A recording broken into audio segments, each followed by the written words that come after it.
Got it. Tiny little bit. Hello, everyone. Hello. Hello. You look lovely. Oh, thanks. I put some red lipstick on for you. Where are you going? After this, the shower and bed, but I'm sure everyone who's watching can appreciate a bit of red lippy in their life today. Yeah, looks lovely. Looks really good. You look cute. Thank you. I got some eyeshadow on. I like it. Very nice. I haven't put eyeshadow on in so long. No, I put some on this morning as well, and I literally forgot how to put makeup on. Me too. Have you been? Okay, up and down. How's your day been? We talk like all the time, so I just feel like it's just very. It feels a bit rude to be like. Yeah, no. Yeah, okay. Today I cried at advert earlier, which was about like elderly people being really lonely, and it made me fucking sad. And then ever since that, I've just been feeling really low. But I know I hate it when that happens, when it's just like unexpected, like sadness thrown in your face. This is why I don't really watch TV, because I hate it when these horrible adverts come up about people being lonely or about pets being abandoned and mistreated. I'm like, oh, I just not want that. Yeah, I find the pet charity adverts so hard to like get on with my day after watching that. Obviously, that it's important that they show like how bad this shit happens, but it's also then like people get really badly triggered by stuff. I get really badly triggered by adverts like that. It literally will ruin my day, like my entire day, and it's all I can think about. I cling on to thoughts, so when something upsets me or I find triggering, it will stay in my mind it can stay up to my mind for like a whole week. So I just find it really hard, and I just don't know where I stand on shit like that being allowed. Totally. It's like someone said it. Was it Gabby from Bloody Good Period said something like emotional porn or something like that, where it's like I don't know much about that topic, but I completely resonate with that. I feel like I pick up like I feel everything so deeply. How's your day been? We're gonna have a great day. Well, a great live. I'm gonna draw. How's your day been? Yeah, been good actually. I do miss the sun. Yeah, it's a bit rainy. Thanks, Daisy. Huh? Sorry, Daisy just said she likes my lippy. Yeah. Was that what? Yeah, sorry. How was your day? What you been doing? Just work, but it's been a bit rainy and miserable.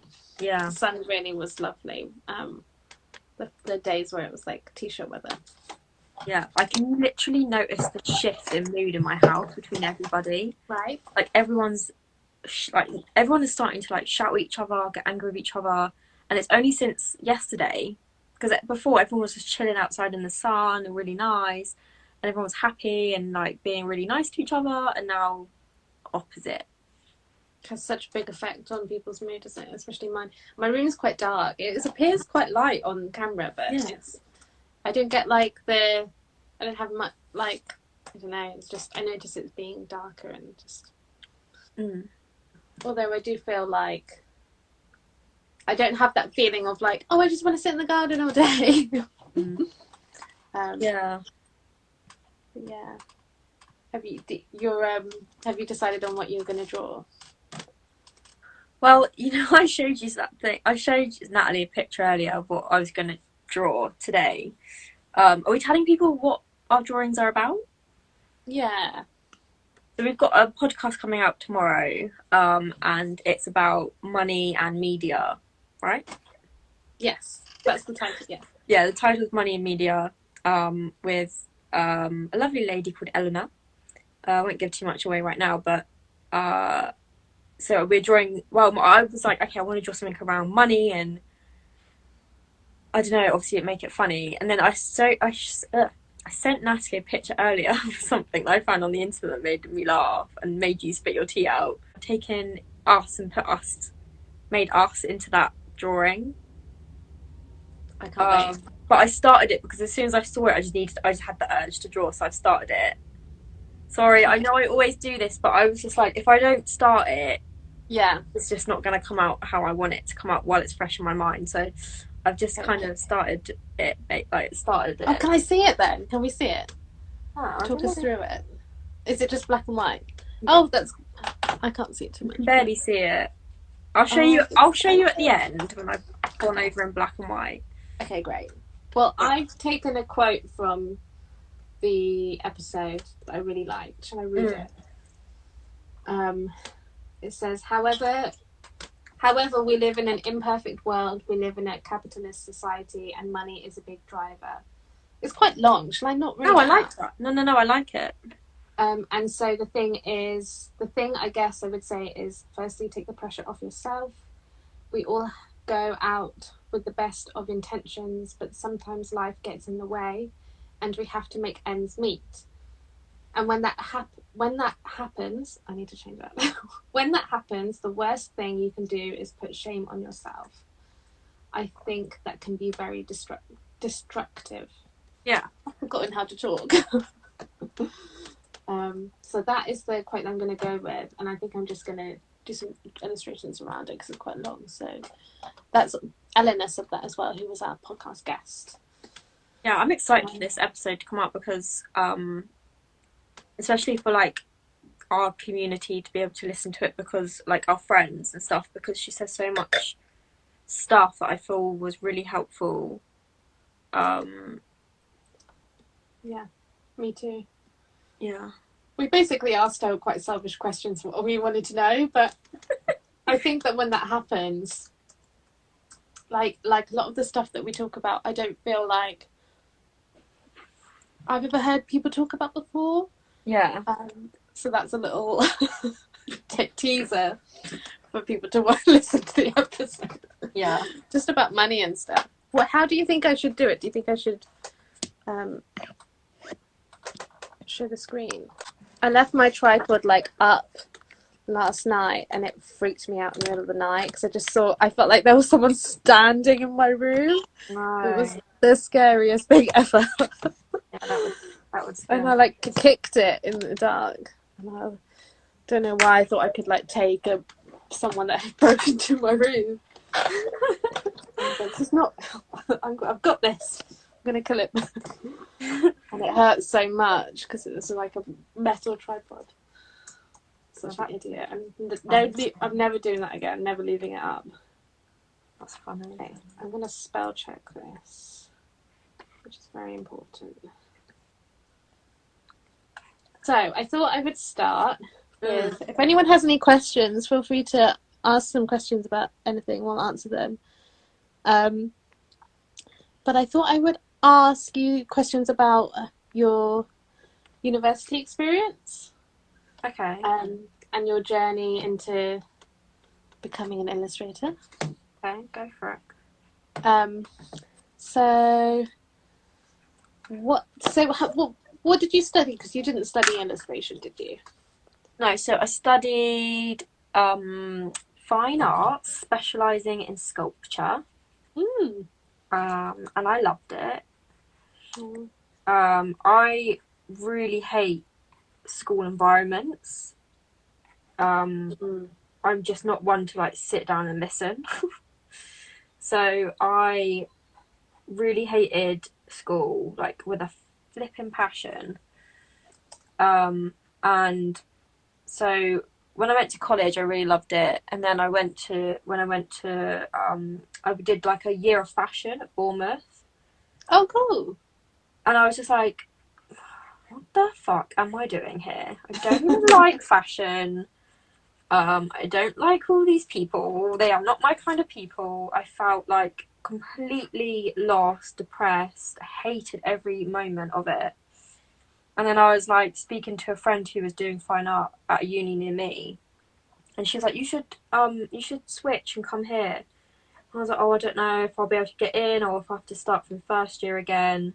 and she was like, well, I'll get you a meeting with the like head of fine art, and then we'll see what he says. And I went for the meeting, and he was like, yeah, come. And I was like, but do I have to start from year 1 again? And he was like, no, just start from year 2, like it works really well. So I was quite lucky, otherwise I would probably, like, I don't know, it'd be really weird to have had to have done it again, like another first year again.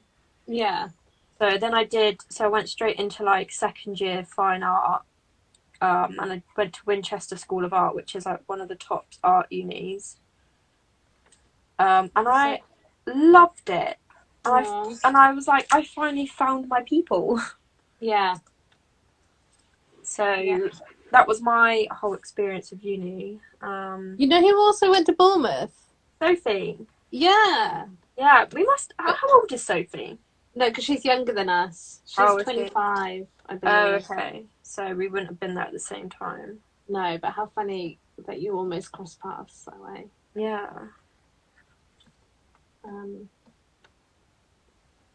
So how were what do you remember, like, what kind of stuff you made when you were at uni? Of course. Like, what kind of stuff did you do? Like, what were your modules? And so I was really fascinated by hair and the not expecting that. I was really fascinated by hair when I was at uni, and I really interested in the relationship we have with hair when it was on and off the body. Oh. Yeah. So I did lots. I just went into like this black hole of researching hair. It's so strange. And then, so I really didn't like any of the work I made in second year, but my third year final degree show stuff I was really happy with. I did a couple of installation pieces, and then I did a couple of performance pieces. Oh. So the performance art. Yeah. So the performance pieces I did was my favourite one was I got this is gonna sound really strange, but I got a guy and a girl off of Craigslist. Yeah. And I asked them to shave their pubic areas, and I filmed it. Such an art student. I know, right? And yes, I just filmed them shaving their balls and their vagina, dry shaving, and I filmed it, and I really liked the sound. So I put that in my degree. Wait, hold on a minute. So how did you come up with this idea? What was to walk me through the brief, if you remember it, or like what you were told to explore and what modules were for? So basically this was my final degree piece, right? Okay. And obviously you can just do whatever you want. And my whole thing was obviously the relationship we have with hair on and off the body, and I was like, I think it's really fascinating to watch people's reactions to being around hair when it's not on a body. And I was really interested in the fact that when it's on someone, we want to touch it, like our hair, like we want to constantly touch it and play with it, but as soon as we take it off, it becomes grotesque. Yeah. And it becomes something that you don't want to touch. And I just thought that was really interesting. So like I thought it would be funny. I mainly did things because it was funny. So I thought it would be funny to film a man and a woman shaving their pubes and then put it on 2 large screens and make people watch it. And it got some weird reactions. I remember it being in my degree show and this old lady walking in, and my pieces were at the start of the room, and she looked at it and went, nope, and then walked out and didn't look at the rest of the room. And my art was in a massive, like honestly fucking huge building, huge space. So she just didn't look at any other artwork. So she saw that, she walked straight out. But also in these exhibitions, the layout of the projects are always very well thought out. So the fact that your tutors put yours right at the front Yeah. That was, I'm assuming, a Yeah. really bold move by them. Mm. And Yeah, I quite, think so. like, especially from art, I guess that's so. Did you have any other work in your show that was like that, really pushing the envelope? Yes. Was there loads of stuff? I also had a dildo on the wall, and that had a button next to it that said "push me." And when you push the button, the dildo vibrated round and round. I've got a picture of this little girl. She must have been like 8 years old, and she was fascinated by pushing it. She was pushing it for like 3 hours, like, and her parents was like, "Can we just leave her here and come back?" I was like, "Yeah, it's fine." They literally left their daughter with me so she could push this vibrator. That's so funny. And then I also made a wrecking ball out of my ex's penis. Was this like the Miley Cyrus time? No, I made this before Miley Cyrus. It was a giant ball of his penis, like loads of them. That's so funny. Do you have like footage of this? Like I've talked about it with you before. I'd love to. I think it's on my Instagram page. It's like one of the first photos I ever posted. Okay, I'm gonna. I've still got it up in my loft because when I move out, I want to like have it as a piece in my house. Obviously, he's not my boyfriend anymore, but at the time, and his parents came to my degree show, and they were like, "Oh, is that our son's penis?" And I was like, "Yes, it is." I found it so funny. That's so funny. Yeah, so those are But my. was it in your class? Were you the only one that was doing work like that? That was really like, I guess, sexual. Were you the only one? There wasn't. Yeah. No, I was the only one. Interesting. Yeah. Well, people, what was the reaction of your classmates? They loved it. Yeah, They loved we were so supportive of each other. Honestly, we were all really close, and we were like the type of year group that would like help each other make stuff. Yeah. I just miss it so much. I've never, until recently, obviously meeting you guys and the friends that we have online, I'd never connected with people in a way that I felt like they actually cared about me and my craft. Yeah. And I miss it so much. Yeah, me too. And I feel like we've worked really hard to try and like both recreate that, because I had a similar experience where like people were just so supportive of each other and like picked each other up, and like, yeah, I think you can also, the thing is, when you have to, I think it's totally possible to build that yourself. It just takes time. Yeah. And to work at these relationships. But yeah, I'm so interested and fascinated in like people's university stuff, because like for people, because a lot of it is self-directed. If you do something creative, you will have projects that's just like, do make whatever you want. Yeah. And so when you're not a professional, the idea of you being young and just money is no object, just make something, is just so different to how we work. But it's definitely something that I like to sometimes, especially with that podcast, I like to think of it as like it's a uni project, like take the pressure off and just do it for fun. Yeah, totally. So how was your with sculpture and stuff? What kind of stuff did you make? Because I don't know anything about sculpture. When I think of sculpture, I think like ceramics. Oh, okay. Well, with sculpture, it can be anything 3D. Like it can be made out of plaster, it can be made out of metal, it can be made out of wood, it can be, I don't know, it could be anything. Like, right, so just anything that's 3D. It's not on paper. yeah. But even stuff on paper can be classed as sculpture. But it just honestly, I think it's up to the artist just to decide how you want to represent your work and what medium you would say it is. I guess I think that's the beauty of it, and just saying that, I've made this thing and I'm gonna say it's this is what I love about art. Is like there's no right or wrong answer to how you choose to and what you create. Does that make sense? I feel like I'm just absolutely. That's the thing. Like it's all with art.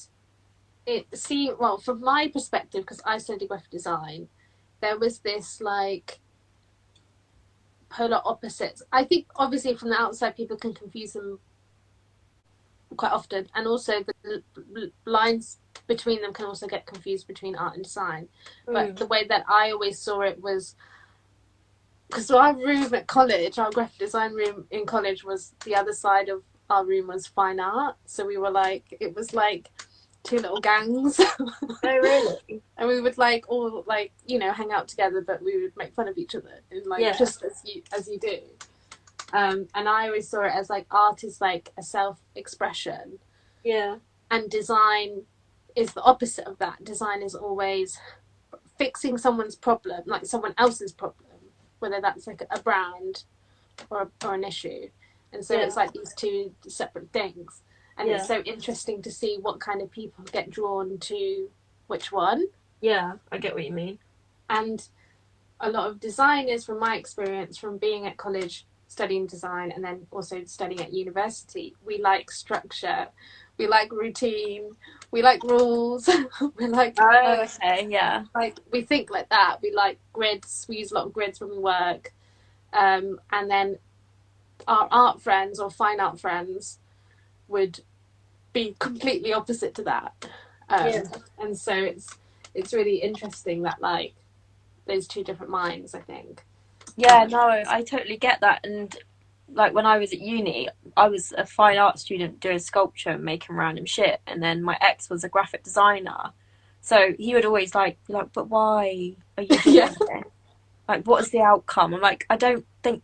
And like we were always taught in our degree like there doesn't need to be a final outcome or a gain or an end goal. It's about the process, whereas that is not about what it's about with graphics. So it's very confusing to explain, and like I don't know, be going through two completely different roads, but also both being so creative and like this like I don't know conflict between us and what was I don't know, strange. Yeah, because for me, I was always told you're invisible, you don't matter. In the nicest way, and that can be really freeing for someone who wants that. But it's basically you're only there to help, like fix a problem, and that is it's not about you whatsoever. Obviously, like I said, those lines can be blurred really often, and that's why I love people like Timothy Goodman or Sarah, is it Jessica Walsh? They blur the lines between what the disciplines are meant to do.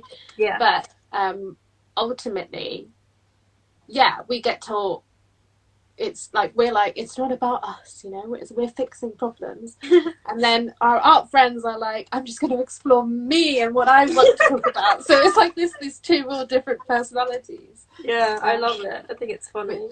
It's anyone that studied anything creative will know that it, like going down the hallway and seeing, you know, I don't know, there's just it is a different vibe. Like how you said you studied fashion and you hadn't found your people might be saying, oh, but you could be creative. Like I don't get it, but there are different disciplines definitely attract certain kinds of personalities. Obviously, like to generalize is never a good thing, and like it's just like that's a huge generalization that like doesn't fit everyone. But I get where you're coming from. Like there's a lot of personality, isn't there, in everything. Totally. So funny to think about. But what was your university experience like? Like how? What was I going to say? What was I going to ask? I was going to ask, what do you think you took from your university experience that you use now? I think I take that there's no, like I said before, like there's no right or wrong when it comes to being creative.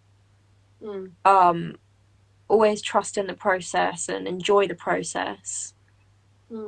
even if you don't like what you create at the end, appreciating everything in life is some form of art. It's just like, it's like such a strange feeling. I get so excited about talking about art, like so excited, and like parts of me does like feel sad sometimes that I'm not doing the job that I did before Venus. Oh, I can't even Venus Libido. I've only had a glass of wine before Venus Libido, because it was like very 3D, very physical, and I loved it.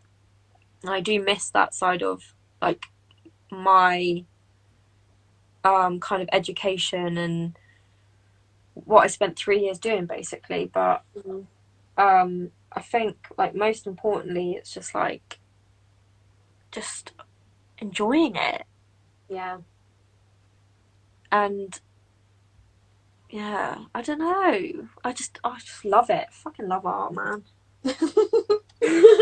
What was oh, I had a really great question. It just disappeared from my mind. Is it gonna come back? What was I gonna? Oh yeah, if you could make anything now, and money wasn't an object, what would you do? I could make anything. Or like create anything? Because I know that you said that illustration was something you could do because you didn't need much to do it with. With sculpture, you needed more. Do you know what? That's a good question, but I don't really have an answer, because a lot of my work would just like accidentally come about from like like I said, the process is always really important when it comes to sculpture. And you can be creating something, and then halfway through it completely changes. And it's always just about starting something and then seeing how it evolves. So I think I would just love if I had the money, I would just love to buy myself a space, fill it with lots of other creative people, and then just enjoy being around people who like to just make stuff. Yeah. And just like basically just have the uni experience again, or like being in a privileged place of having a studio space with other creatives. Yeah. And endless amount of time and money to be able to put it into a material, and just sitting in a studio eating sandwiches, drinking wine, and playing about with plaster. Yeah. That would be my dream, in all honesty. That would be so fun. Yeah. Yeah. I think that sounds like maybe you could do a residency one day. Oh, I would love to do a residency. Yeah, it's sometimes it's like a question. It's a question I ask myself that I never know what the answer is. Yeah. But definitely time is, I feel like, something that we all have always said, like, oh, if I had time, I would do this and I would do that. Or everything for me always comes down to time. Yeah, exactly. Like even during quarantine, like to start with, I had some time because I didn't have any work in, and so I started painting, which is something I've never done. But then, now I don't have time again, and I've not been able to even finish that painting. But it's just like you don't realise like how much, when it comes to having time, means money. Yeah.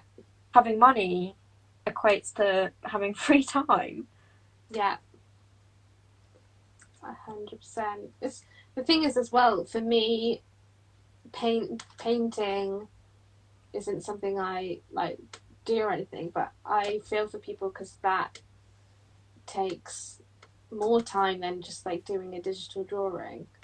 Yeah. And especially like if something goes wrong, it's like, oh, well, I'm like, oh, yeah, what do I do now? Can't undo it. But yeah, I also have some questions written down here. My other question was, I wanted to talk about your show that you did on which is called Private Parts, and it's on your IGTV. Everyone should go check it out because it's amazing. I wanted to ask you, because you told me that was like your dream, and I watched you like take on that project, which was, you know, a big thing with big moving parts and everything. And I wanted to ask you, now that you've had some time away from, you know, completing it, what your biggest challenges were, and what you've learned from that whole experience. That was a good question. The way that I worded that, I was like, wow, am I Parkinson's? So someone's asking us to show it to camera. Can you? I'm trying. I think. Maybe, I don't think we're showing our work that well. Well. Okay. So. Okay. Private parts. Yeah. So doing that was kind of like a massive milestone for me, because it was something I'd wanted to do, and I never thought I would be given the opportunity to be able to do it. So I feel very lucky that I was given sponsorship money, which came quite easily for some reason. I was very lucky that, you know, I found a company who believed in my idea and wanted to support it. I think the challenges came after, in terms of like promotion of the show.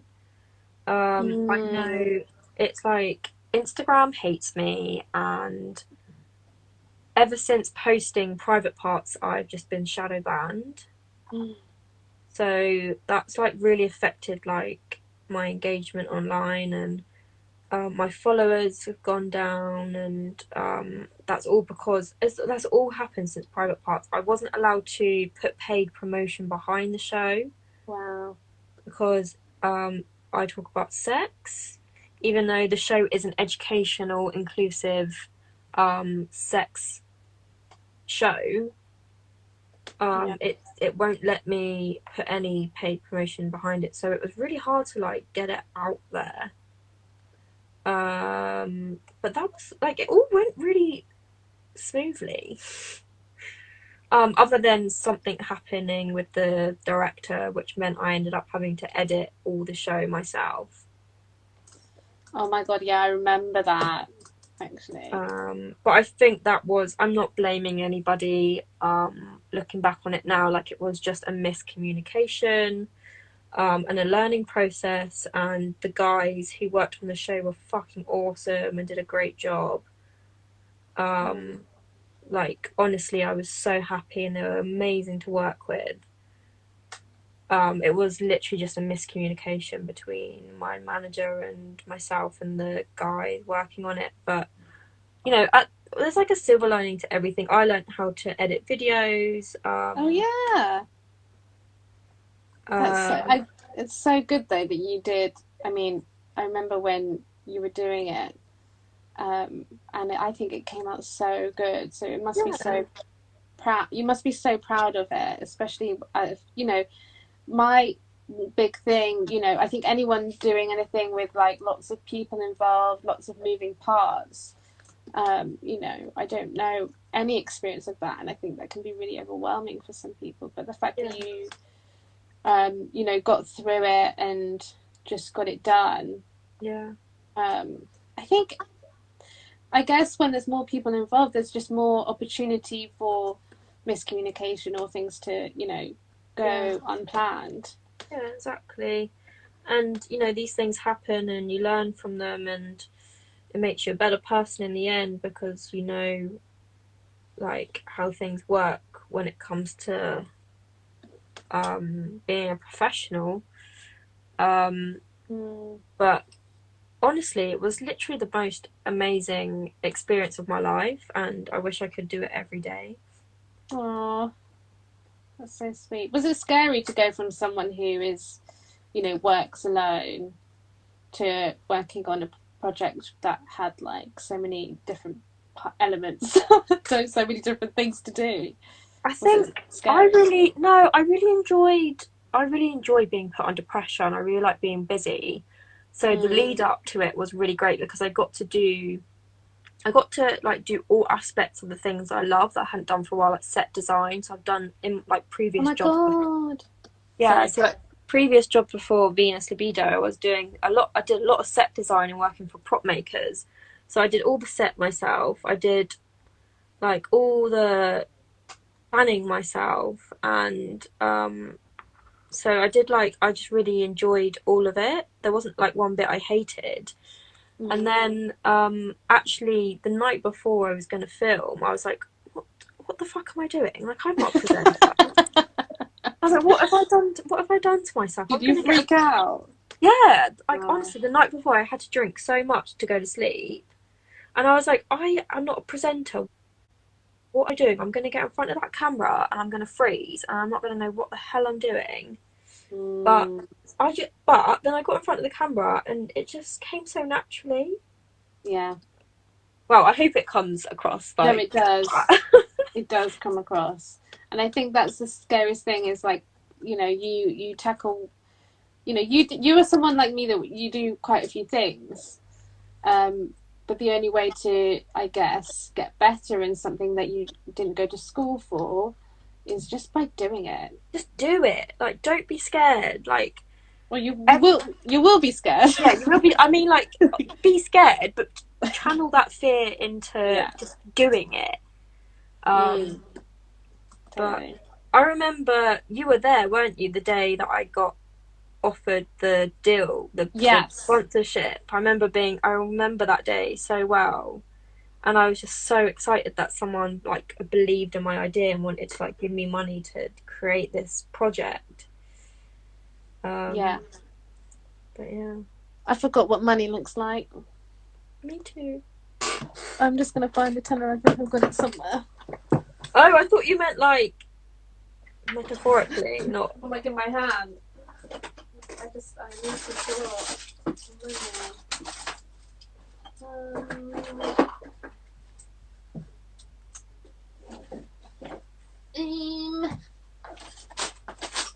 Natalie, this drawing I've done of us is so funny. Come rub me. Can you see it? Look, it's me and you hanging from a money tree.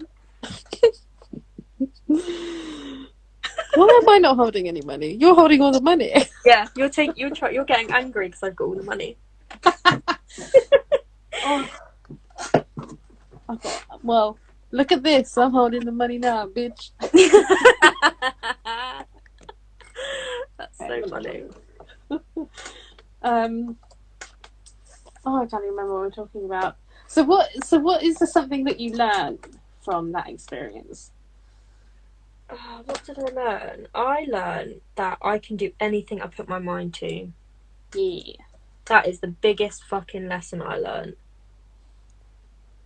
You know, if you manifest shit in your life and you make it happen, you can do anything you set your mind to. You just gotta work hard. Like I believe in manifesting things, but also hard work plays a huge part in getting things done and making things happen. But obviously being positive about things, and being told no shouldn't like stop you from doing something. Like, I got told like a few times no before actually someone saying yes. Yeah. So you just gotta keep fighting for what it is you believe in, and eventually you'll make it happen if you be persistent. Totally. Yeah, I believe in the two things together, like remaining positive, but also like nothing happens when you're just like sat on the sofa. Yeah, exactly. I'm drawing the Queen. Also, like, remember, like, if someone says no or they don't like your idea, it doesn't mean it's not a good idea. Like, if you believe in it, be persistent with it and don't like let it die. That's another thing I learned, I guess, from art school, was like, if you've got an idea, don't throw that idea away. Just continue to work on it and progress with it. Yeah. Because there'll be something in it. I always learned that a no is never a no, it's a not right now. Yes, I love that saying. And I never really understood what that meant the first time I heard it. And I think what it really, I think so many of us, and I know so many people that have, you know, not done something because of fear of what others think and stuff. And I think dealing with rejection, sometimes you can, if someone doesn't like your idea, often you can be like, oh, then it's a bad idea.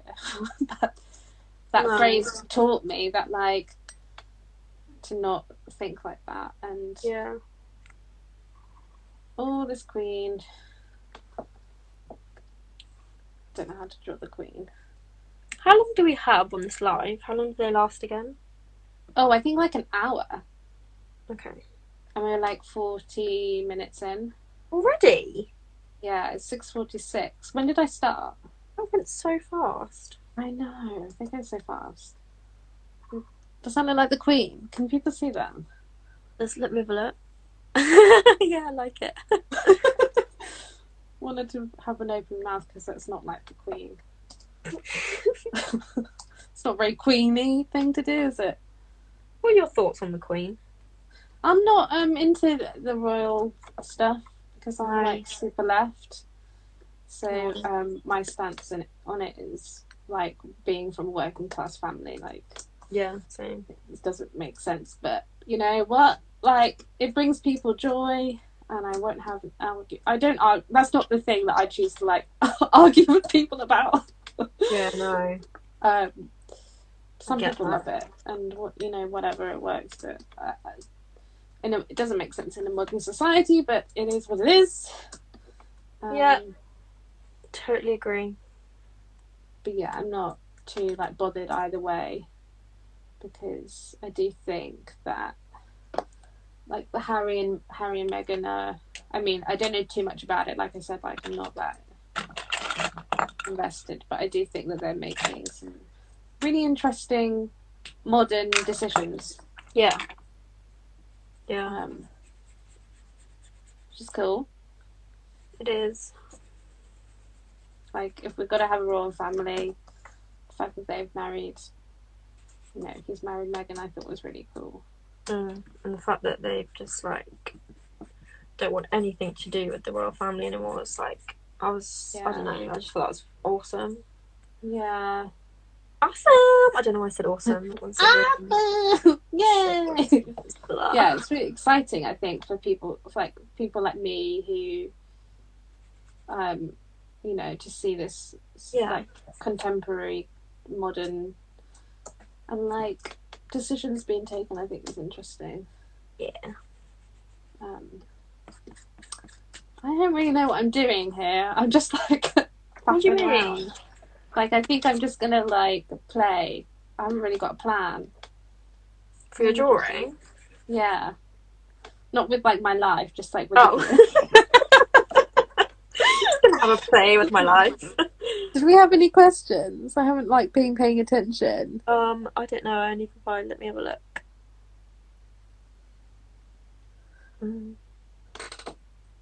Oh, my graphic design program was super devised from the rest of the arts too. I think that that's intentional. Do you think? Yeah. Because I don't think they're really to do with any. They're not really meant to they're not as close as I guess some people think they are. Do you know what I mean? If they've got different intentions. No, I think they are very similar. I think they can be, but I think the definitions that we've used to define them are different. So in my university, in our design tower, we had like fashion, product design, all in the same building. I know the course that my ex did at Kingston, the graphic design course, was very conceptual based and very arty and very fine art aspects to it, which I thought was really cool. And there was one student who is a friend of mine. I don't really see him anymore, but he was an amazing graphic designer and artist, and he ended up in his third year of graphic design at Kingston got sold some work to the Saatchi. Not that I like Saatchi and Saatchi, but Versace. But he sold work to Saatchi in his third Wow. year. Amazing. And he did this really cool project where him and his friends swallowed some film and then shit it out and then processed the film and then blew up like the size of the walls in the Saatchi gallery, the film. It's really beautiful. Really beautiful. See, that's the difference between you graphic designers and us artists. No, I think I need to see it. All I'm just thinking about is like someone peering something out. Let me get it up and then I can show people who are watching this. Yeah. His name's Luke Evans. You can follow him on Instagram.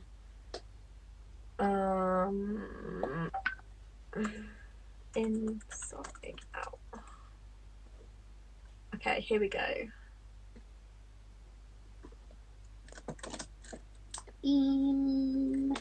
I'm sorry, but look how beautiful that is. Can you see it? I can't see it. Oh, hang on. Hang on.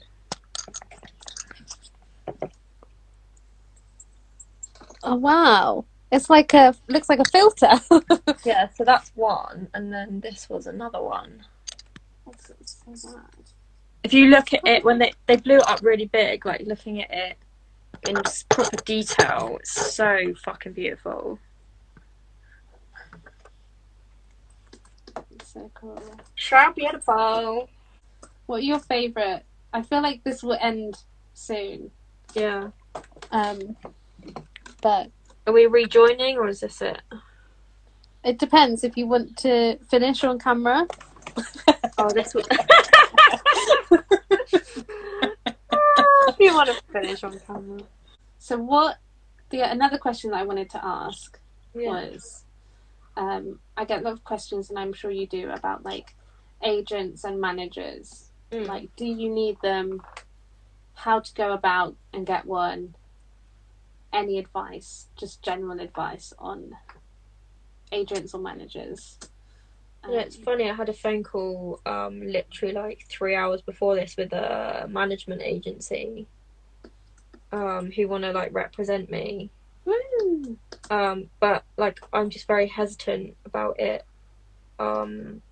because I've not had like great experience with it recently, and I don't know. I think it's like whether you feel like you need it or not. Like if you feel you need that support.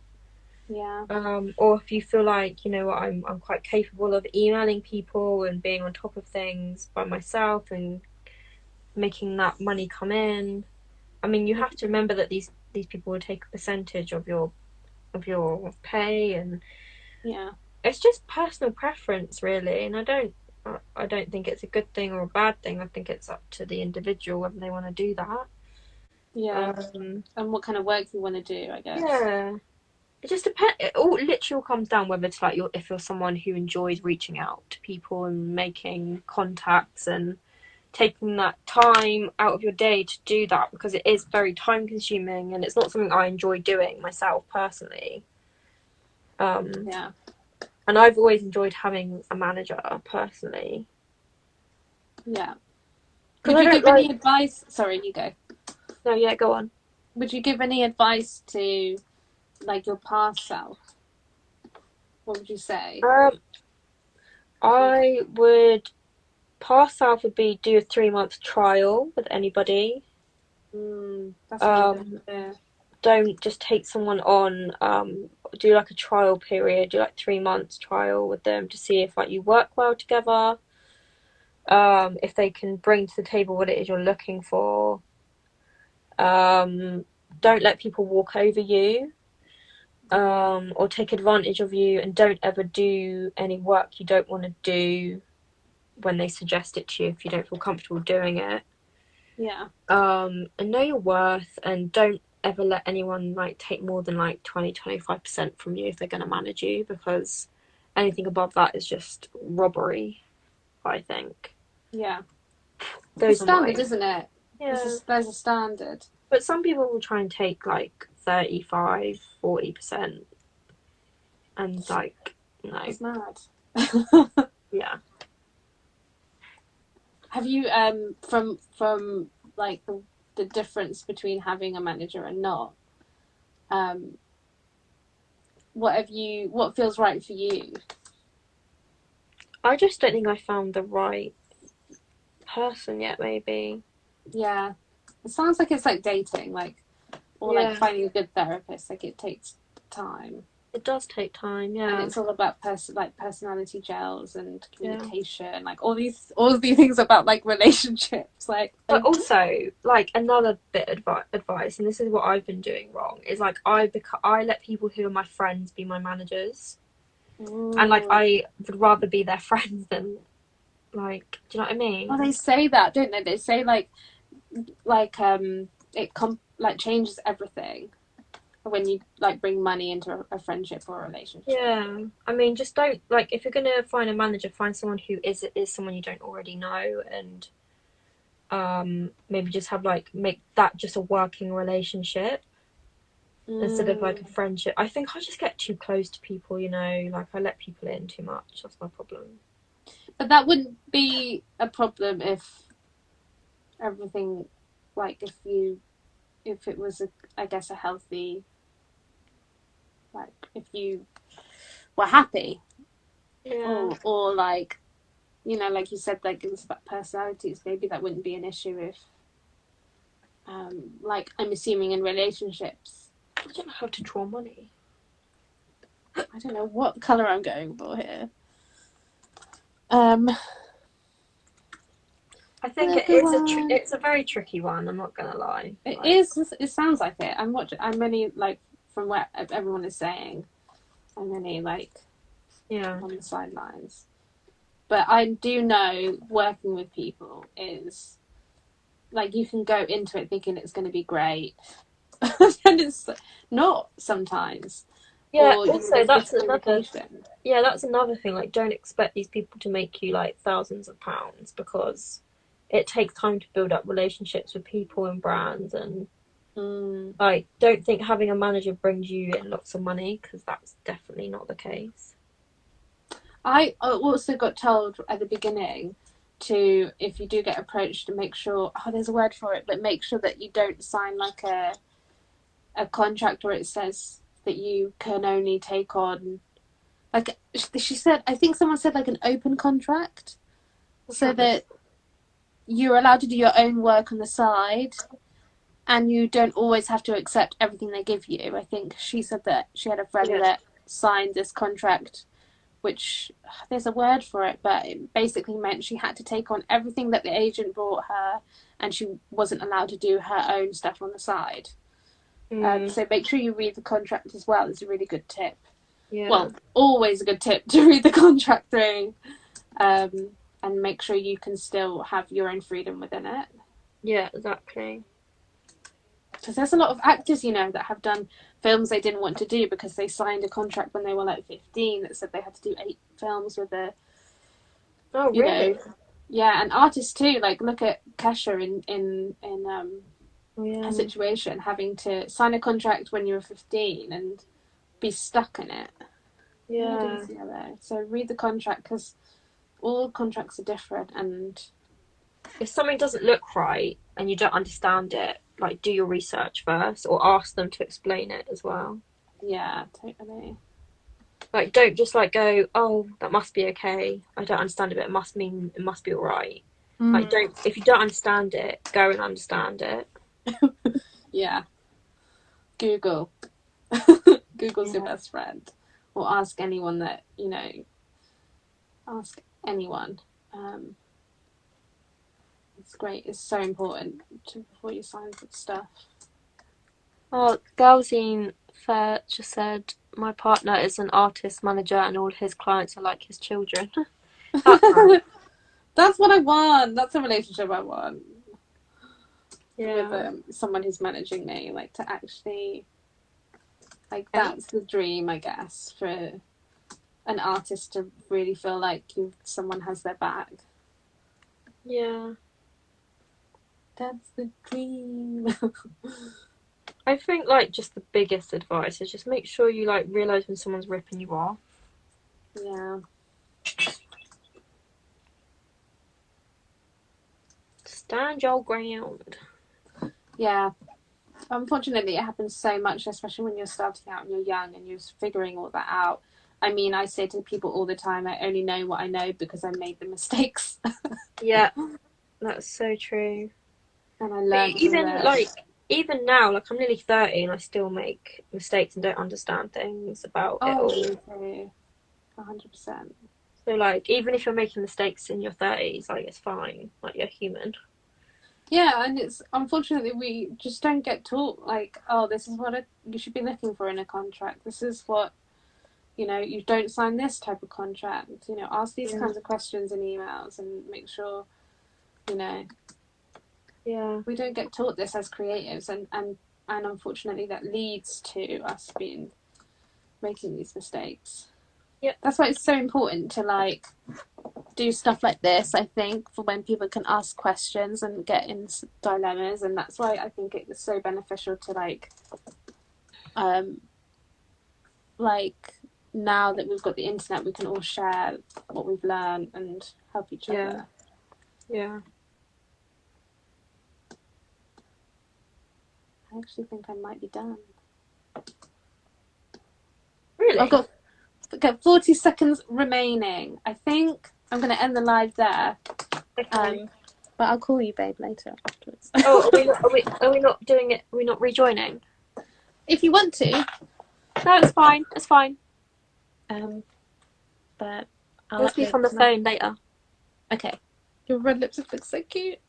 But thanks so much for doing this live. And I miss you. I don't mind bending down like that. Miss you too. Oh, I really need to pee. Okay. Well, I love you. Thank you so much for answering all my silly questions. That's okay. Love you.